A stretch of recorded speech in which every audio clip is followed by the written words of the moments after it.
размикори маъруфи тоҷик баъди аввалин пирӯзии худ дар мусобиқаи UFC ба ватан баргашт.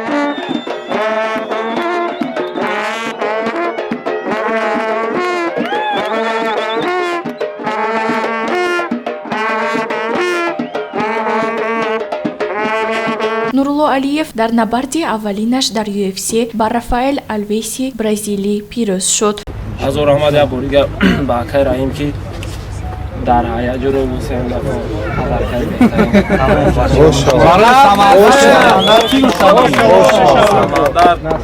бародари ман самандар забт пояса гирифт я обу я фахри не только мада акай раҳим самандар дам мана самандар дам кушинтуфакадан и бо ҳам мода вайде ҳам бо молодёж да мисол мотиватсия меша ки чӣ хеле мо мерем парчама берун аз давлат мебардорем бисёри варзишгарои ёшам бояд кӯшиш кунанд ки ҳам вай моро зиёдтар ҳазор раҳмат ба ман. Муҳориба дар Лас-Вегас дар доираи мусобиқаи UFC 220 оид ба муҳорибаи омехта сурат гирифт. Ин нуҳумин пирӯзии Алиев дар фаъолияти касбиаш аст.